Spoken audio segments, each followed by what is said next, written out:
हाय दोस्तों, आप सभी लोगों को शुभ संध्या। संकल्प ऑनलाइन क्लासेज में आप सभी लोगों को स्वागत है।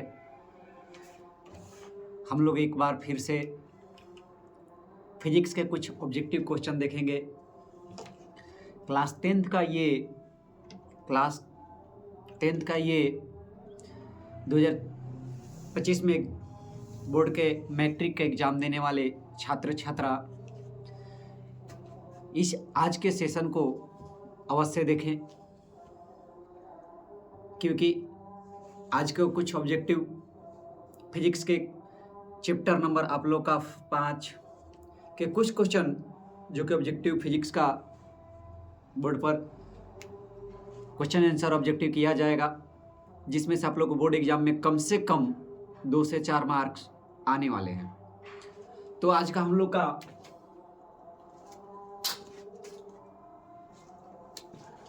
फिजिक्स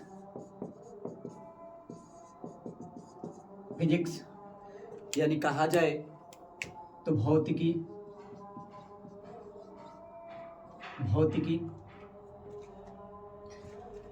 आज हम लोग लेके चलेंगे अध्याय यानी 6 चैप्टर का नाम है ऊर्जा का स्रोत।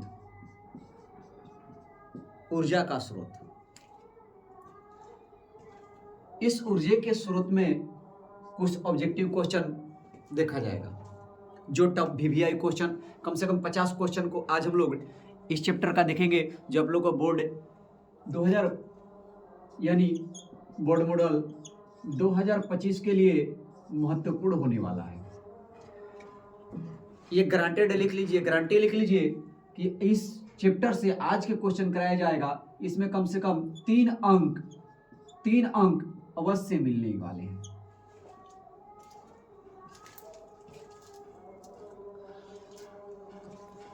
तो चलिए बिना देर किए हुए हम कुछ क्वेश्चन बोर्ड पर लिखते जाते हैं और उसका आप लोग आंसर कमेंट बॉक्स में कमेंट कीजिएगा।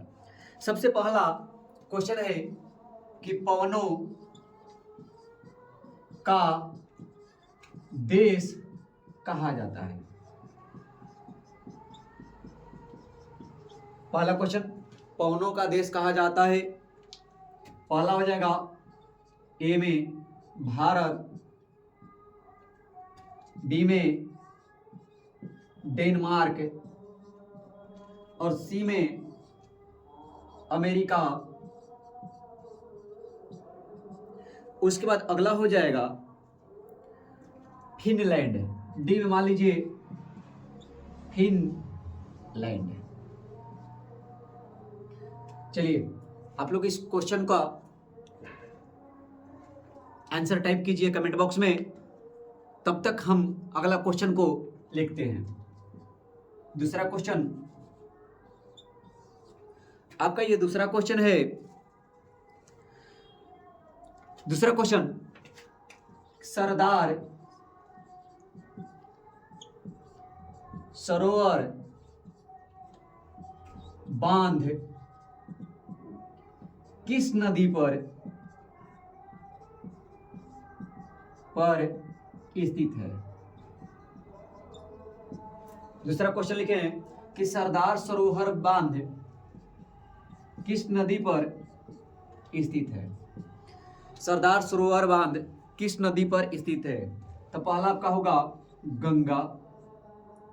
गंगा नदी, दूसरा सतलज नदी, गंगा नदी, सतलज नदी, उसके बाद नर्मदा नदी और उसके बाद ताप्ती नदी। बहुत अच्छा, कुछ लोगों का जवाब आया, बहुत अच्छा। तो पहला क्वेश्चन का आंसर मिला, पवनों का देश कहा जाता है डेनमार्क को। किसको कहा जाता है? डेनमार्क को। कहा जाता है कि डेनमार्क में 15 किलोमीटर प्रति घंटा की चाल से सालों भर यानी सालों भर 12 माह लगभग प्रति 15 किलोमीटर प्रति घंटा की चाल से वहाँ हवा चलती रहती है, जिससे वहाँ की जो पवन चक्की होती है उसको चलाने में बहुत सहायक होती है। तो कहा जाता है कि पवनों का देश कहा जाता है डेनमार्क को। नेक्स्ट क्वेश्चन का आंसर कमेंट कीजिए। सरदार सरोवर बांध किस नदी पर स्थित है? कमेंट कीजिए।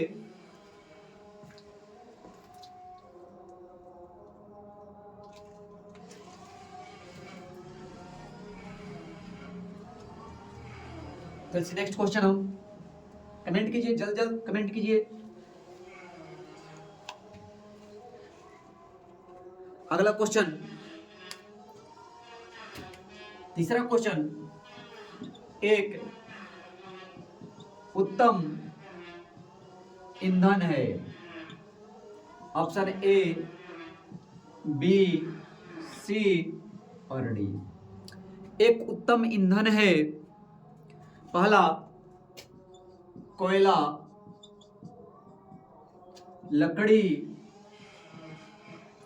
कोयला, लकड़ी। दूसरा पेट्रोलियम, पेट्रोलियम। और आपका नेक्स्ट आ जाएगा जैव बायोगैस, या जैव गैस कर सकते हैं या बायोगैस, जैव गैस। अब इसमें आप कमेंट कीजिए। चलिए आते हैं इस क्वेश्चन का, क्वेश्चन नंबर 2 का आंसर देते हैं कि सरदार सरोवर बांध किस नदी पर स्थित है। बहुत लोगों का कमेंट में आंसर आया है नर्मदा नदी। बहुत बढ़िया, नर्मदा नदी। कौन नदी? नर्मदा नदी। नेक्स्ट थर्ड क्वेश्चन का आंसर दीजिए आप लोग, कमेंट कीजिए, कमेंट कीजिए जल्द जल्द। अगला क्वेश्चन चौथा, टिहरी बांध, टिहरी बांध किस नदी पर बना है? किस नदी पर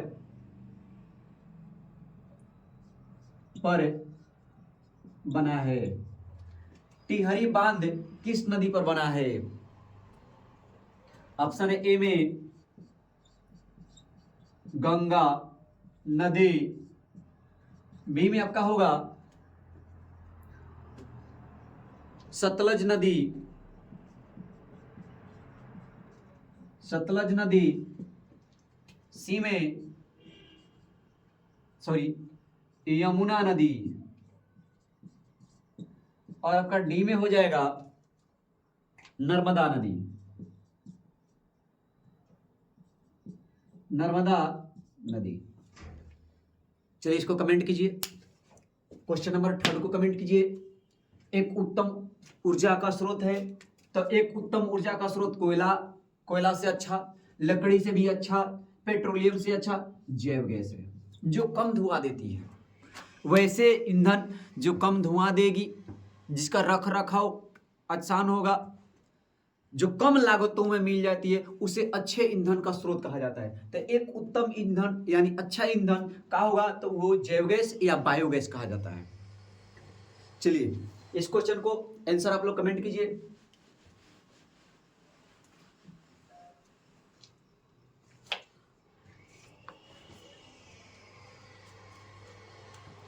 अगला क्वेश्चन 5 नंबर, पवन विद्युत जनित्र में, पवन विद्युत, पवन विद्युत जनित्र में, पवन विद्युत जनित्र में पवन की चाल, पवन की चाल कम से कम होनी चाहिए। ऑप्शन ए में आपका आएगा 15 किलोमीटर प्रति घंटा से कम, ऐसे लिखिए 15 किलोमीटर प्रति घंटा। ऑप्शन बी आएगा 150 किलोमीटर प्रति घंटा। उसके बाद सी आ जाएगा 1.5 किलोमीटर प्रति घंटा, और आपका डी आ जाएगा 1500 किलोमीटर प्रति घंटा।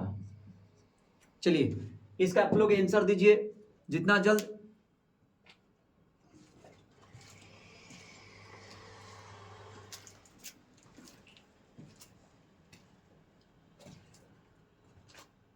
बहुत बढ़िया। टिहरी बांध परियोजना किस नदी पर है? तो ये है आपका गंगा नदी पे। और ये टिहरी बांध परियोजना किस नदी पर है? गंगा नदी पर। चलिए नेक्स्ट क्वेश्चन।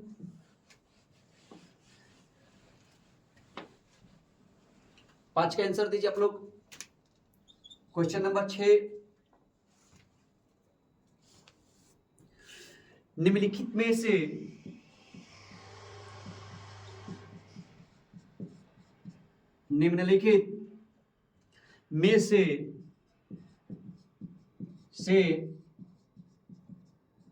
कौन जैव मात्र ऊर्जा का स्रोत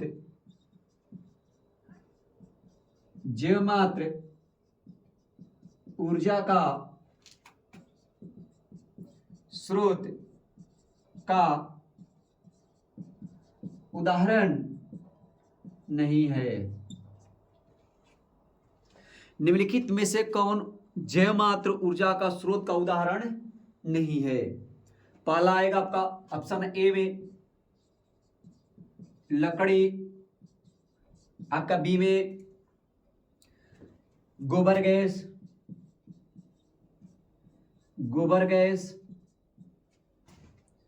आपका सी में नाभिकीय ऊर्जा,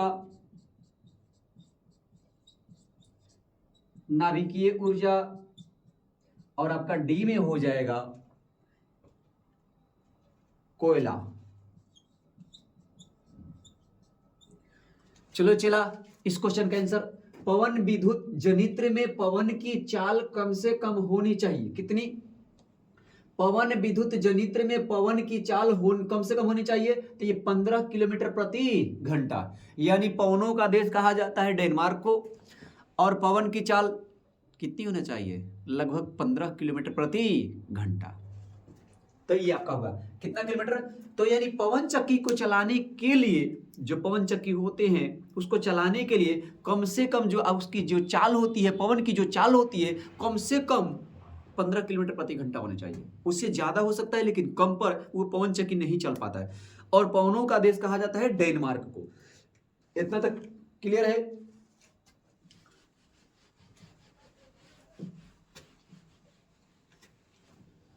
नेक्स्ट क्वेश्चन।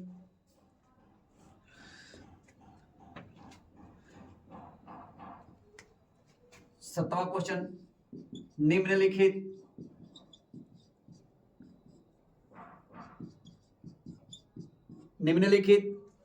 में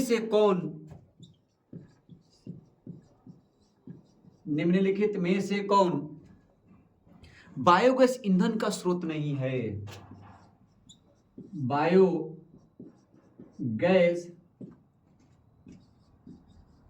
ईंधन का स्रोत नहीं है। पहला ऑप्शन लकड़ी, गोबर गैस, लकड़ी दो में, बी में गोबर गैस, और आपका सी में हो जाएगा नाभिकीय ऊर्जा,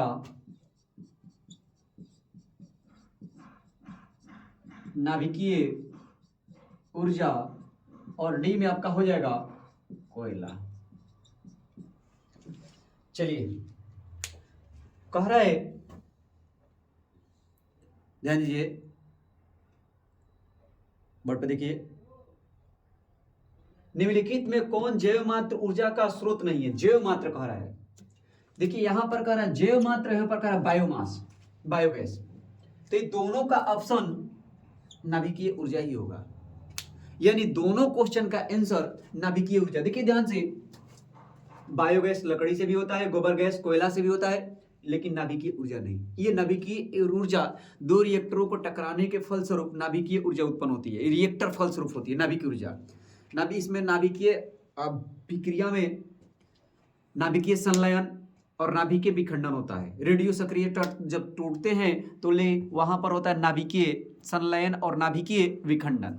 तो नाभिकीय ऊर्जा वहां से निकलती है। नाभिकीय निम्नलिखित में कौन जैव मात्र ऊर्जा का स्रोत का उदाहरण नहीं है, तो यानी ये भी इसका भी क्या होगा, नाभिकीय ऊर्जा। चलिए इतना क्लियर है, कंप्लीट है। एक बार यस कर दीजिए कंप्लीट है तो।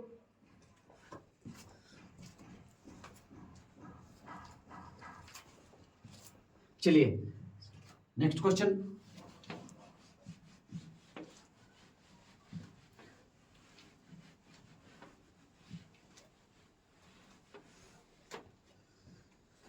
आते हैं नेक्स्ट क्वेश्चन, 7 के बाद 8। अगला क्वेश्चन है, निम्नलिखित में कौन जीवाश्म ईंधन नहीं है? निम्नलिखित में कौन जीवाश्म ईंधन नहीं है? निम्नलिखित में कौन जीवाश्म ईंधन नहीं है? पहला बायो गैस, ए में। आपका बी में आएगा पेट्रोलियम,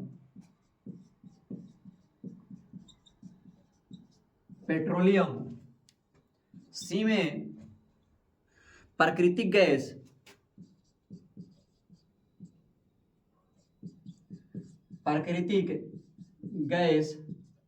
और डी में आपका हो जाएगा कोयला।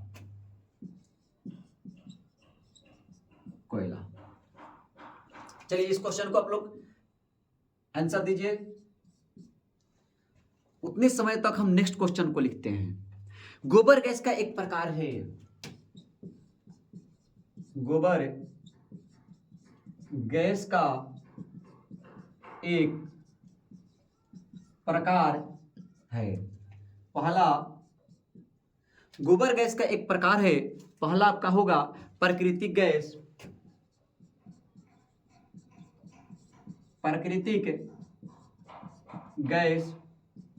बी में आपका होगा बायोगैस,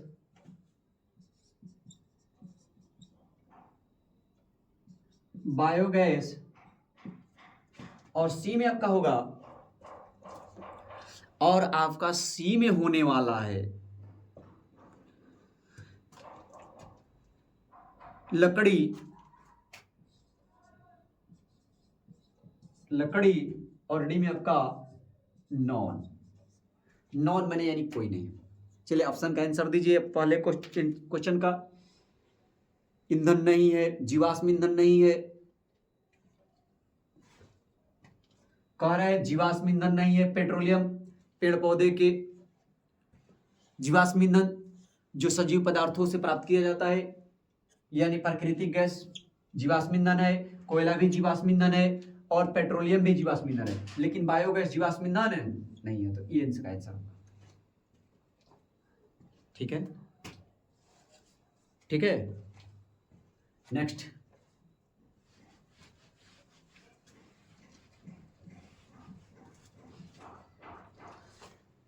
नेक्स्ट क्वेश्चन, नवीकरणीय ऊर्जा का स्रोत है।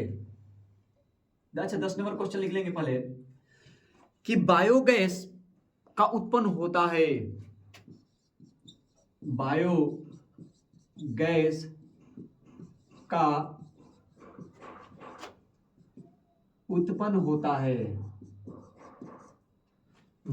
का उत्पन्न होता है। पहला हो जाएगा गोबर से, ए में गोबर से, बी में लकड़ी से, सी में हो गया लकड़ी से, कोयला से,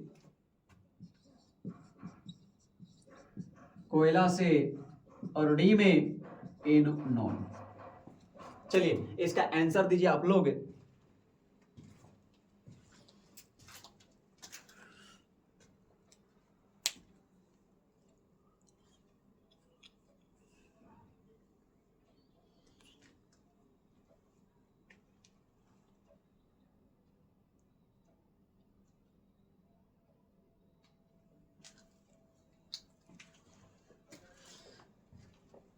बायोगैस का उत्पन्न होता है। अच्छी से पहले गोबर गैस का एक प्रकार है, बताइए गोबर गैस का कौन सा प्रकार है?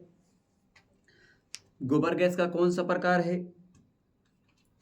तो गोबर गैस का प्रकार है बायोगैस। गोबर गैस का कौन सा प्रकार है? तो वो है बायोगैस। गोबर गैस का कौन सा प्रकार है? तो वो है बायोगैस। नेक्स्ट क्वेश्चन का आंसर आप लोग देंगे 10 के बाद 11। क्वेश्चन है नवीकरणीय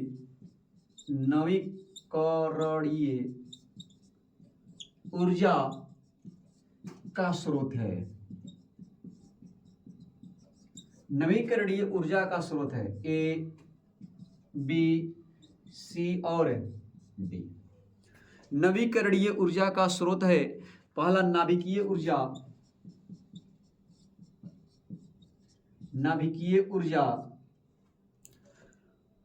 दूसरा हो जाएगा सौर ऊर्जा,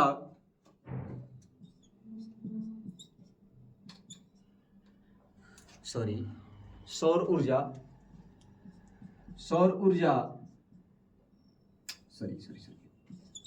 ऊर्जा और तीसरा आपका हो जाएगा कोयला से उत्पन्न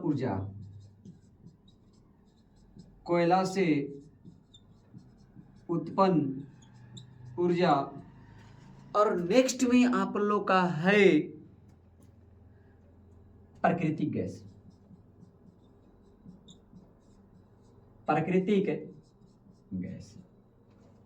चलिए इसका आंसर दीजिए आप लोग। बायोगैस का उत्पन्न होता है गोबर गैस ले, बायोगैस जनरेट करते हैं, बायोगैस कहिए चाहे उसको गोबर गैस कहिए, बायोगैस आप कह सकते हैं, चाहे उसको क्या कह सकते हैं, गोबर गैस कह सकते हैं, दोनों सेम चीज है। नवीकरणीय ऊर्जा का स्रोत है। आप लोग आंसर कमेंट कीजिए कौन है इसमें नवीकरणीय ऊर्जा का।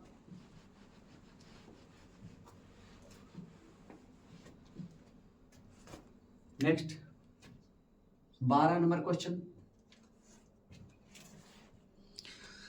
अनवीकरणीय ऊर्जा का स्रोत है अनवीकरणीय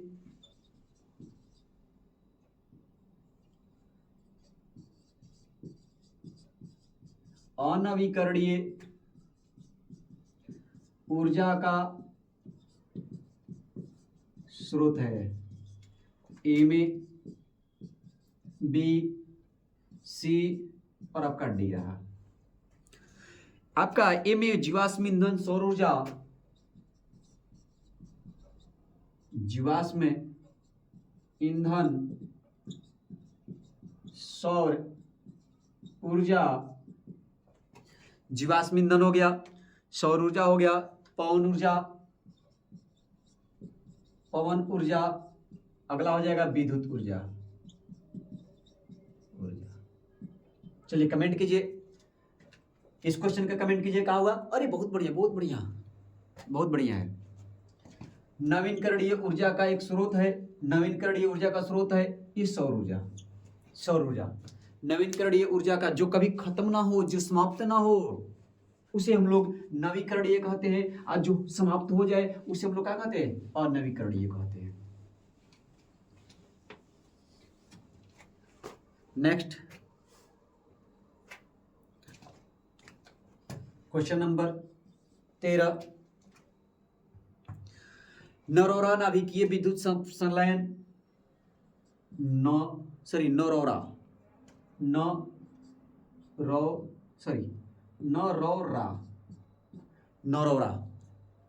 नरोरा नाभिकीय विद्युत संयंत्र,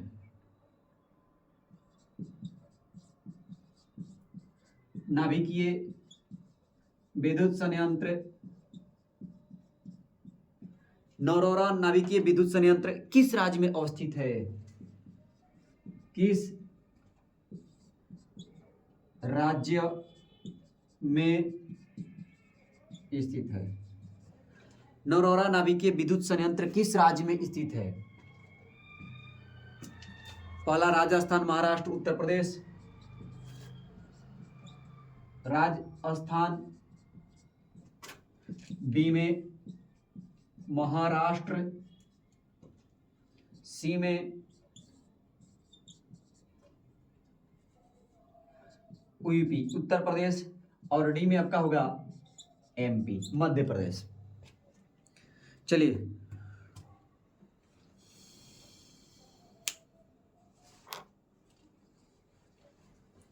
अच्छा, इसको छूट गया। अनवीनकरणीय ऊर्जा, अनवीनकरणीय ऊर्जा का स्रोत है अनवीनकरणीय, ये तो नवीनकरणीय होगा, ये भी नवीनकरणीय होगा। विद्युत ऊर्जा और जीवाश्म ऊर्जा, इसमें आप लोग ये है अनवीनकरणीय, अनवीनकरणीय। नेक्स्ट क्वेश्चन का आंसर देंगे।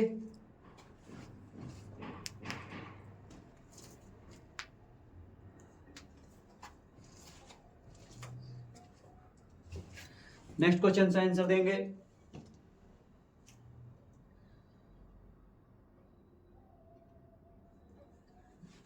चलिए बहुत बढ़िया।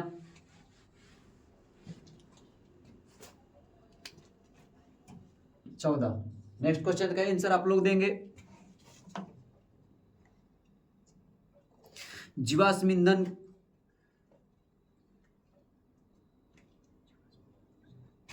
क्वेश्चन है जीवाश्म ईंधन ऊर्जा है, जीवाश्म ईंधन ऊर्जा है, सॉरी डी।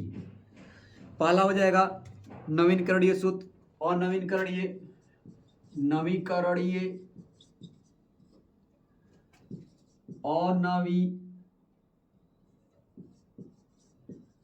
अनवीकरणीय, नवीकरणीय, अनवीकरणीय, दोनों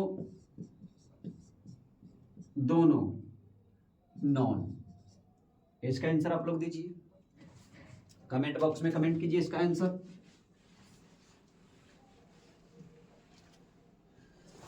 कमेंट बॉक्स में कमेंट कीजिए इसका आंसर।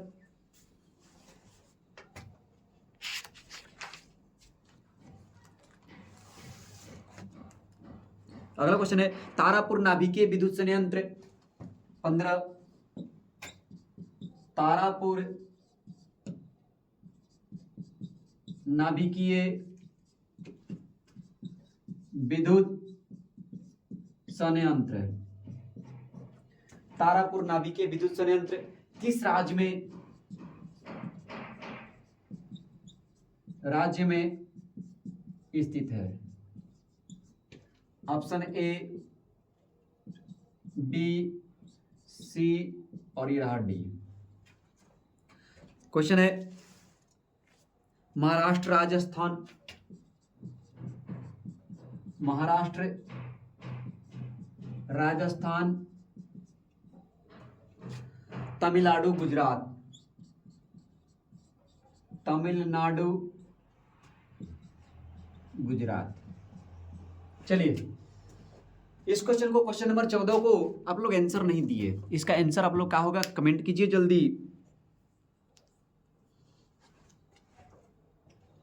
हाँ, नाभिकीय ईंधन, जीवाश्म ईंधन, सॉरी जीवाश्म ईंधन ऊर्जा है, तो जीवाश्म ईंधन ये अनवीनकरणीय ऊर्जा है। कौन ऊर्जा है? अनवीनकरणीय ऊर्जा है। कौन ऊर्जा है? अनवीनकरणीय ऊर्जा।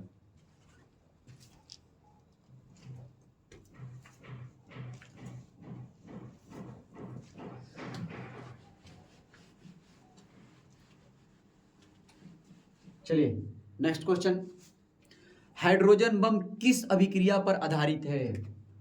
16, हाइड्रोजन बम किस क्रिया पर आधारित है? हाइड्रोजन बम किस क्रिया पर आधारित है?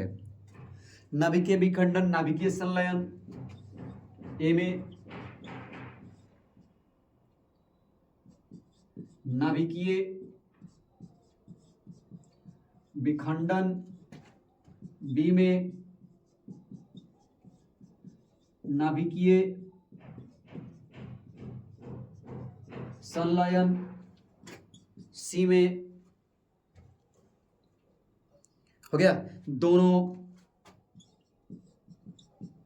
और डी में NON, कोई नहीं। तारापुर नाभिकीय विद्युत संयंत्र कहाँ है आप लोग? तो तारापुर हम लोग का पड़ता है महाराष्ट्र में, महाराष्ट्र में तारापुर है जगह, और वहां पर नाभिकीय विद्युत संयंत्र है। तो क्वेश्चन है कि तारापुर किस जगह पर है? तो महाराष्ट्र में है।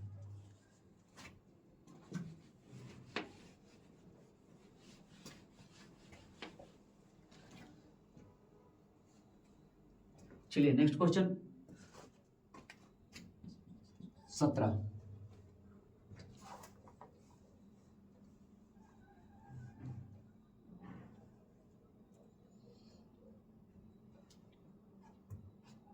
अगला क्वेश्चन है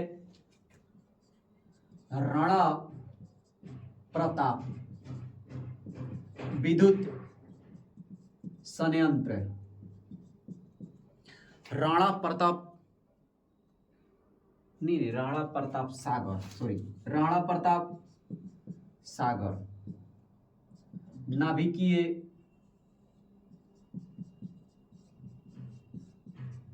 राणा प्रताप सागर नाभिकीय विद्युत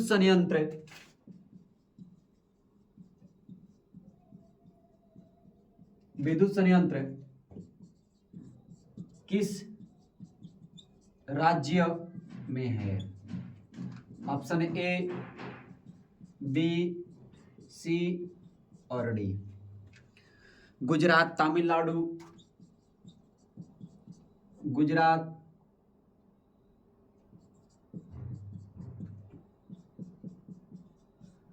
तमिलनाडु, महाराष्ट्र, राजस्थान। महाराष्ट्र, राजस्थान। चलिए क्वेश्चन है हाइड्रोजन बम किस क्रिया पर आधारित है? आप लोग का आंसर नहीं आया अभी तक। तो ये हाइड्रोजन बम नाभिकीय संलयन होता है।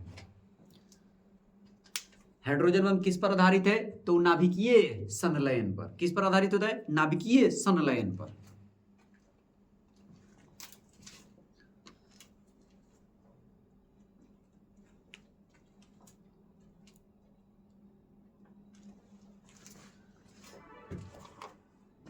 चलिए इसको कंप्लीट हो गया।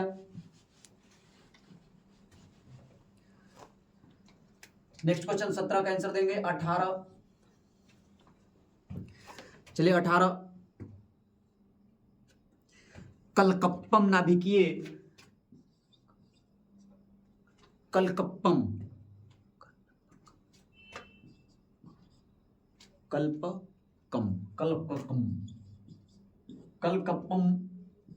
नाभिकीय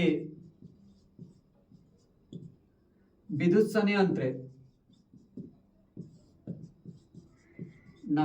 संयंत्र किस राज्य में है? किस राज्य में स्थित है?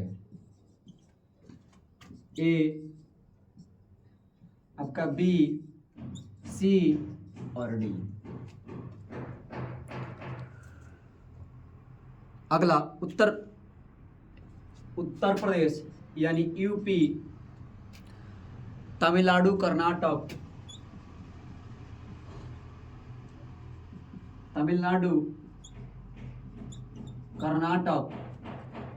और गुजरात। चलिए राणा प्रताप सागर किस, राणा प्रताप जगह, राणा प्रताप बताइए। राणा प्रताप तो ये आपका है राजस्थान में। राणा प्रताप कहाँ है? राजस्थान। कहां पर है? राजस्थान। नेक्स्ट क्वेश्चन का आंसर देंगे।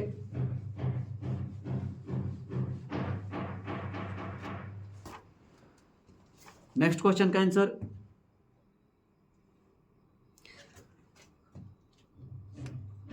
18-19,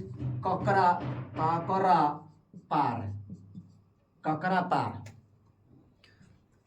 नाभिकीय विद्युत संयंत्र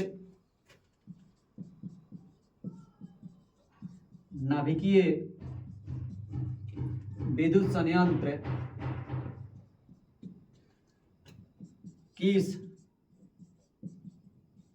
राज्य में स्थित है? ए में काकरापार तमिलनाडु उत्तर प्रदेश, तमिलनाडु, बी में सॉरी उत्तर प्रदेश, सी में आपका हो जाएगा गुजरात और कर्नाटक, गुजरात, और डी में कर्नाटक। चलिए कंप्लीट कीजिए। कलकप्पम, कलपकम कहाँ है? कलकम तमिलनाडु में। कहां पे मारिएगा? तमिलनाडु, यानी बी ऑप्शन सही है। उसके बाद काकरापारा नाभिकीय विद्युत संयंत्र, काकरापारा बताइए, ककरापारा, काकरापारा, तो काकरापारा ये आपका गुजरात में है। कहाँ है? गुजरात में। काकरापारा कहाँ है? गुजरात में।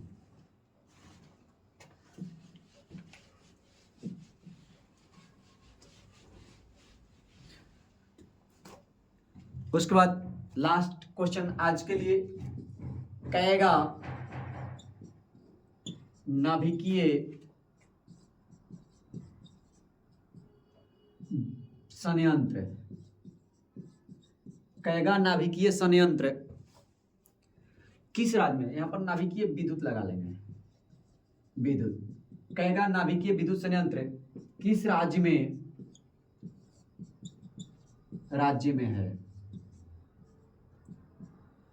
ए में, बी, सी, और आपका रहा डी।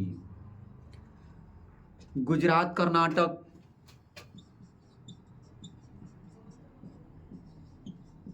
कर्नाटक, राजस्थान, महाराष्ट्र, राजस्थान,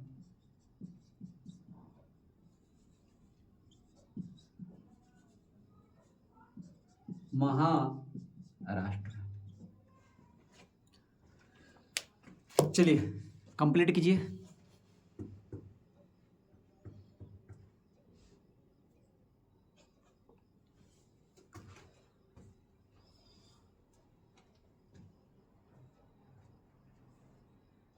क्या होगा इसका आंसर?